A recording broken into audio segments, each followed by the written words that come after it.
Good morning મિત્રો. ગઈકાલે આપણે પૃષ્ઠ રસાયણ નવા પ્રકરણની અંદર સમજૂતી મેળવી. તેમાં પૃષ્ઠ ઘટનાઓ, એના ઉદાહરણો, એના પારિભાષિક શબ્દો જેનો આપણે વારંવાર ઉપયોગ કરવાનો છે. યાદ રાખજો મિત્રો, આ ચેપ્ટરની અંદર દરેક શબ્દ અને એનો અર્થઘટન છે એ સમજવું જરૂરી છે. સૌથી વધુ પારિભાષિક શબ્દોનું અર્થઘટન આ ચેપ્ટરની અંદર છે. નવા શબ્દો તમારી પાસે આવશે એટલે રિફર કરવા જરૂરી છે. સૌથી પહેલાં આપણે સમજીએ કે પૃષ્ઠ રસાયણ એનો અભ્યાસ કરવા માટે થઈ અને અસરકારક અભ્યાસ આપણે કરવો છે ડિટેલમાં, તો ધાતુની સપાટી એકદમ સ્વચ્છ અથવા અતિ સ્વચ્છ હોવી જરૂરી છે. સ્વાભાવિક રીતે આપણે વિચારીએ તો ધાતુની સપાટી પર ઓક્સાઇડ કે હાઇડ્રોક્સાઇડનું પડ ચડેલું જોવા મળે છે. લોખંડ ઉપર એનું પ્રમાણ ઝડપી અને વધારે હશે, ચાંદી પર ઓછું હશે, સોના પર એનાથી પણ ઓછું હશે. કારણ કે લોખંડ, ચાંદી અને સોના તરફ જઈએ તેમ નિષ્ક્રિયતા ધાતુ મળતી જાય છે. સ્વાભાવિક રીતે વિચારીએ તો સોનાની સપાટી ઝાંખી પડવી એનો અર્થ એ થયો કે એની ઉપર ઓક્સાઇડ કે હાઇડ્રોક્સાઇડનું પડ જમા થયેલું છે. તો પૃષ્ઠ રસાયણનો અભ્યાસ કરવો છે તો સપાટી એકદમ સ્વચ્છ હોવી જોઈએ. કોઈ વાયુ એની પર અધિશોષિત થયેલો હોવો જોઈએ નહીં કે કોઈ પડ ન હોવું જોઈએ. તો આવી અતિ સ્વચ્છ સપાટી મેળવવા માટે ઉચ્ચ શૂન્યાવકાશ જરૂરી છે. અને એ ઉચ્ચ શૂન્યાવકાશનું મૂલ્ય છે 10⁻8 થી 10⁻9 પાસ્કલ. તમે જાણો છો દબાણનો એકમ પાસ્કલ છે. તો આવી ઉચ્ચ શૂન્યાવકાશ ધરાવતી ધાતુની સ્વચ્છ સપાટી લઈ અને પૃષ્ઠ રસાયણનો અભ્યાસ આપણે કરી શકીએ છીએ. વાયુઓના ક્રાંતિક તાપમાન, ગઈકાલે મેં તમને એમસીક્યુ માટે કહ્યું હતું. કદાચ ઉતાવળ થઈ ગઈ હોય તો પર્ટિક્યુલર ઉદાહરણ લઈને તમને સમજાવું છું કે નીચું ક્રાંતિક તાપમાન ધરાવતા હોય તેવા વાયુઓ ઓછા પ્રમાણમાં અધિશોષિત થાય છે.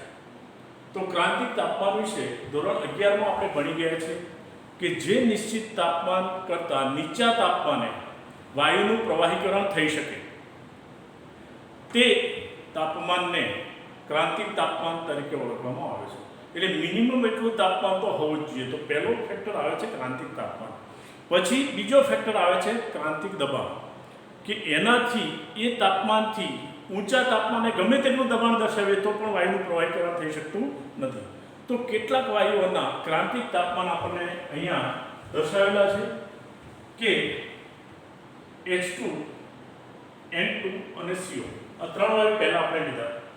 તો H2 33 કેલ્વિન તાપમાન છે, N2 છે 126 કેલ્વિન તાપમાન છે, CO 134 કેલ્વિન તાપમાન છે. આનો અર્થ એ થયો કે H2 33 કેલ્વિનથી નીચા તાપમાને જ દબાણ વધારતા પ્રવાહીમાં રૂપાંતર પામી શકે છે. એવું આપેલા બધા જ વાયુઓ માટે છે. સિમ્પલી અહીંયા સમજો જરા કે H2, N2, CO જેમ સંયોજિત સ્વરૂપમાં વાયુઓ મળતા જશે તેમ એનું ક્રાંતિક તાપમાન વધતું જશે. તો ક્રાંતિક તાપમાન ઊંચું હોય એને સરળતાથી આપણે વધુ પ્રમાણમાં અધિશોષિત કરી શકીએ છીએ.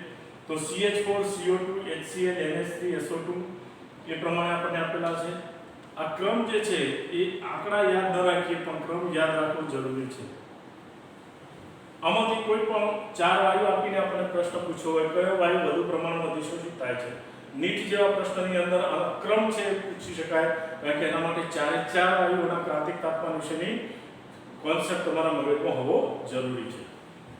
ભૌતિક અધિશોષણનો ક્રમ જે છે એ આપણે અહીંયા જો ચકાસીએ આપેલી ક્રાંતિક તાપમાનની વેલ્યુ પરથી, તો H2 એ સૌથી ઓછા પ્રમાણમાં અને SO2 એ સૌથી વધુ પ્રમાણમાં અધિશોષિત થાય છે. અહીંયા H2 કારણ કે એનું ક્રાંતિક તાપમાન ઘણું નીચું છે, આનું ક્રાંતિક તાપમાન વધારે છે SO2 એટલે વધુ પ્રમાણમાં અધિશોષિત થાય છે. હવે લઈએ આપણે અધિશોષણ સમતાપ વક્ર. સમતાપ તાપમાન કેવું હશે? અચળ હશે. અહીંયા અધિશોષણ સમતાપ વક્ર કોને કહેવામાં આવે છે? તો સમતાપ એટલે પહેલી બાબત આપણે રજૂ કરી દીધી અચળ તાપમાને. ઘન પદાર્થની સપાટી પર વાયુનું અધિશોષણ એની માત્રા કે કેટલા પ્રમાણમાં વાયુ અધિશોષિત થાય છે અને દબાણ વચ્ચેનો સંબંધ જે છે એ આપણે જો આલેખ દ્વારા દર્શાવીએ તો એ આલેખ વક્ર મળે છે, તેથી તેને અધિશોષણ ક્ષમતા વક્ર વડે દર્શાવાય છે. આવા અધિશોષણ ક્ષમતા વક્ર જે છે કોના માટે લાગુ પડે છે? ધ્યાન આપજો. ઘન પદાર્થની સપાટી પર વાયુરૂપ પદાર્થનું અધિશોષણ તેના માટે લાગુ પડે છે. તો અહીંયા સૌથી પહેલા આપણે લઈએ એ છે ફ્લુઇડ સમતાપી અધિશોષણ વક્ર. 3 ગુણ માટે થિયોરિટિકલ પ્રશ્ન અગત્યનો છે અને સાવ સિમ્પલ છે. અગત્યનો પ્રશ્ન છે એટલે આપણે એને 2 વાર રિફર કરીશું. યાદ રાખજો મિત્રો, અહીંયા આપણે ચર્ચા કરી આ પ્રશ્ન માટે તો એ એમસીક્યુ માટે, ગુડસેટ કે નીટ માટે કે જેડબલઈ માટે ચર્ચા કરી. અહીંયા આપણે થિયોરિટિકલ ચર્ચા કરવા જઈ રહ્યા છે એ બોર્ડની એક્ઝામ માટે છે. એટલે બંને બાબતો છે સાયમલ્ટેનિયસલી આપણે સાથે લેતા જવાનો છે. તો અહીંયા સૌથી પહેલા આપણે લઈએ ફ્લુઇડ સમતાપી અધિશોષણ વક્ર. ટૂંક નોંધ લખો અથવા સમજાવો. ફ્લુઇડ નામના વૈજ્ઞાનિકે ચોક્કસ તાપમાને ઘન અધિશોષક પર ના એકમ દળ વડે અધિશોષિત પામતા વાયુના જથ્થા, વાયુનો જથ્થો છે એને x/m વડે દર્શાવવામાં આવે છે અને એની સાથે દબાણ વચ્ચેનો સંબંધ રજૂ કર્યો, જેને ફ્લુઇડ સમતાપી અધિશોષણ તરીકે ઓળખવામાં આવે છે. તો x/m એ વાયુનો જથ્થો થયો અને એના દબાણ સાથેનો સંબંધ, એટલે કે દબાણ વધારીએ તો કેટલા પ્રમાણમાં વાયુ અધિશોષિત પામે છે તે સાથેનો સંબંધ જે છે એની સમજૂતી છે એ ફ્લુઇડ નામના વૈજ્ઞાનિકે આપી. તો અહીંયા આપણે સમજીએ કે એનું ગાણિતિક રજૂઆત કે ગાણિતિક સ્વરૂપ. તો x/m બરાબર k * p⁻1/n. x/m is equal to k * p⁻1/n. ધ્યાન આપજો જરા, જ્યાં n ગ્રેટર ધેન 1 હોય છે, સોરી n લેસ ધેન 1, એનું મૂલ્ય 1 કરતા કેવું હોય છે? ઓછું હોય છે. તો x એ p દબાણે m દળના અધિશોષક પર અધિશોષિત વાયુનું દળ છે. આવું યાદ ન રાખવું હોય તો ટૂંકમાં આપણે એટલું લખી દેવાનું કે x/m બરાબર અધિશોષિત વાયુનો જથ્થો.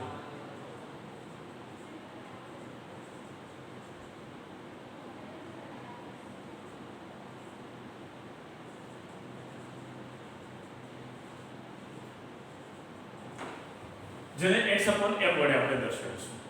તો આ બે બાબતો જે છે એ એનું રજૂઆત કોની સાથે? તો અધિશોષિત પામતા વાયુનો જથ્થો અને દબાણ વચ્ચેનો સંબંધ. તો k જે છે એ અચળાંક છે, n પણ શું છે? એ અચળાંક છે.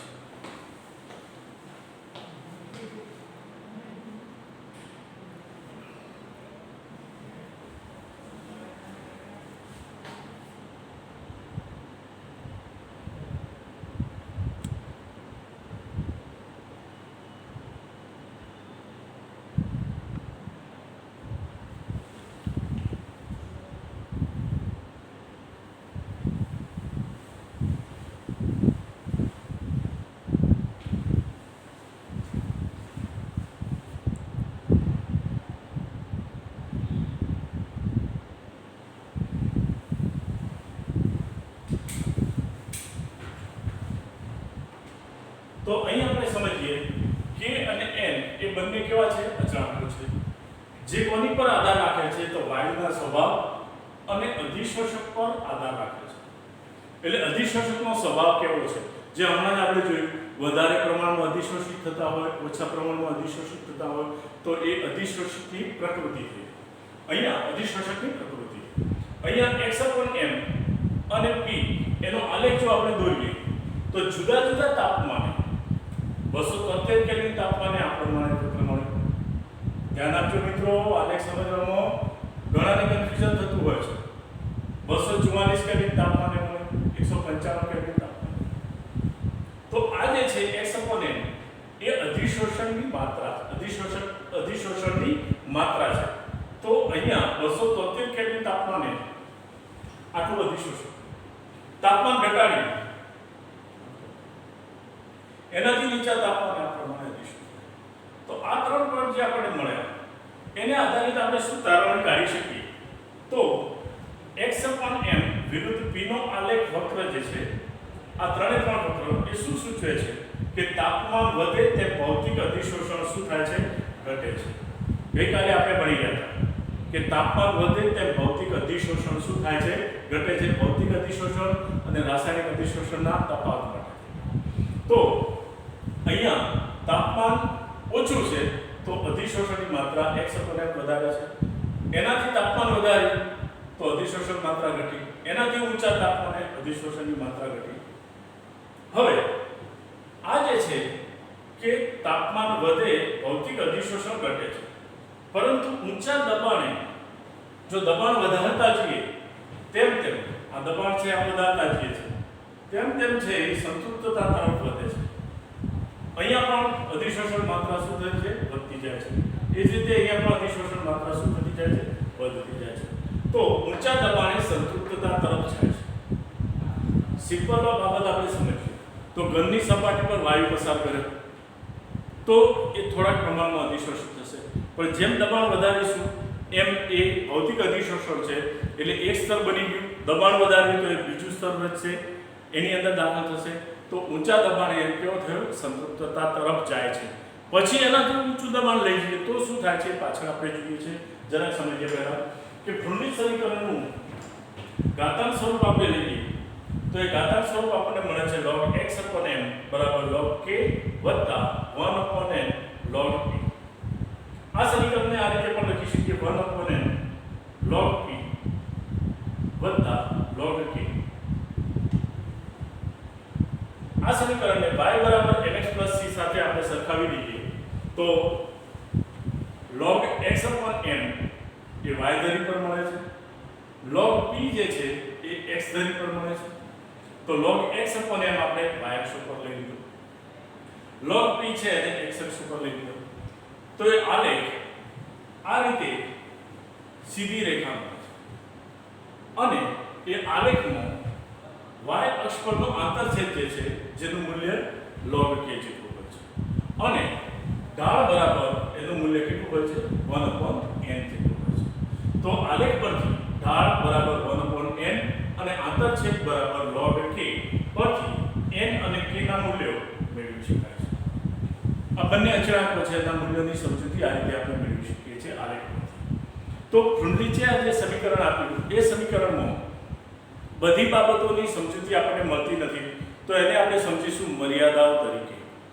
મર્યાદાઓ તો ફ્રુન્ડલીચ સમતાપીની મર્યાદા. ફ્રુન્ડલીચે આજે રજૂઆત કરી એ આશરા પડતી હતી, એટલે ઇમ્પેરિકલ, નોટ શ્યોર, એટલે કે સચોટ હતી નહીં. તો એ વર્તણૂક સમજાવે છે અધિશોષણ, પરંતુ એ સચોટ હતી નહીં, આશરા પડતો હતો. આશરો કોને કહીશું? દાખલા તરીકે અત્યારે છાપામાં ન્યૂઝ આપણે જોઈએ છીએ કે ભાઈ વાવાઝોડું આવવાનું છે.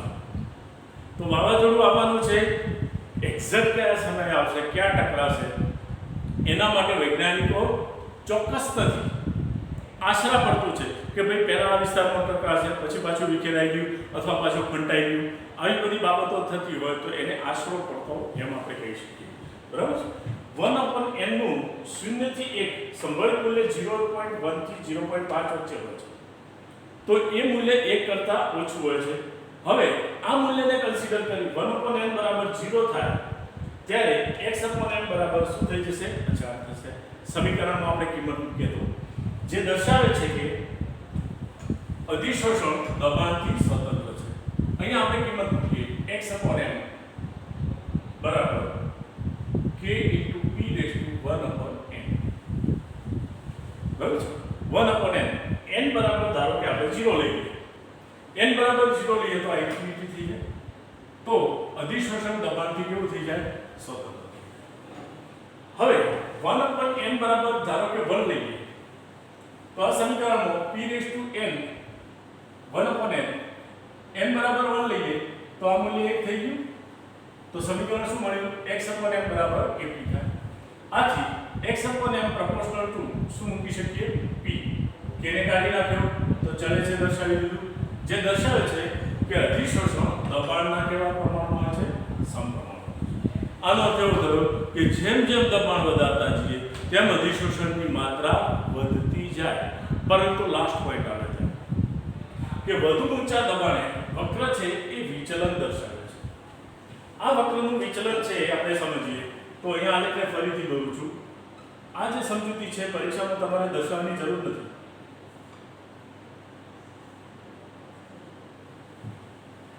હવે આપણે દબાણ જે છે એને વધારતા જઈએ છીએ ધ્યાન રાખજો દબાણ વધારતા ગયા એમ અધિશોષણ માત્રા x upon m પણ વધતી ગઈ પણ હવે દબાણ આનાથી ઊંચું વધી ગયું તો આ પ્રમાણે આવે બરાબર આ બાબતને સિમ્પલી આપણે સમજીએ કે ઘનની સપાટી પર વાયુ દાખલ થયો દબાણ વધારે તો એકના બદલે બીજું સ્તર મળ્યું બીજાના બદલે ત્રીજું સ્તર મળ્યું આવા બહુમાનીય સ્તરો રચાતા ગયા પણ પછી ઘન ઉપર છે વધુ વાયુ અધિશોષિત થશે નહીં હવે જો દબાણ વધારીશું તો શું થશે તો જે અધિશોષિત થયેલા અણુઓ છે એ પાછા આવશે એટલે એ વક્ર જે છે એ ઊંચા નીચી જગ્યા છે એ બનાવશે સાવ સિમ્પલ ઉદાહરણ લઈ આવો તો કડિયાને તમે પ્લાસ્ટર કરતા જોયો છે પ્લાસ્ટર કરતા એક સિમેન્ટનો લપકો નાખ્યો પછી બીજો નાખ્યો તો ચોંટી જશે ત્રીજો નાખ્યો તો ચોંટી જશે ચોથો થોડોક ચોંટશે થોડોક નીચે અને પાંચમો તો શું થશે એ પાંચમો જે છે એ બે ત્રણ લપકા લઈને પાછો નીચે આવી જશે તો ત્યાં અધિશોષણની માત્રા શરૂઆતમાં એક નાખી વધી બે નાખી વધી ત્રણ નાખી વધી પણ ચોથા ને પાંચમા એ પાછું શું થયું વિચલન થયું તો ઊંચા દબાણે આ સમતાપી વક્ર છે એ વિચલન દર્શાવે છે એ આવી રીતે આલેખ દ્વારા આપણે સમજી શકીએ ધન્યવાદ મિત્રો આને આધારે 3 માર્ક્સની થિયરી છે એ આપણને પરીક્ષામાં પૂછાય છે ક્રુનલીચ અને લેંગમ્યુરે સમતાપી અધિશોષણ આ ચેપ્ટર માટે અગત્યની થિયરી છે તો બોર્ડની એક્ઝામ માટે થઈ અને ખાસ 2 વાર લખીને એનું પ્રિપેરેશન કરજો ટેસ્ટની અંદર આ થિયરી ફરજિયાતપણે આપણે પૂછવાના છે ધન્યવાદ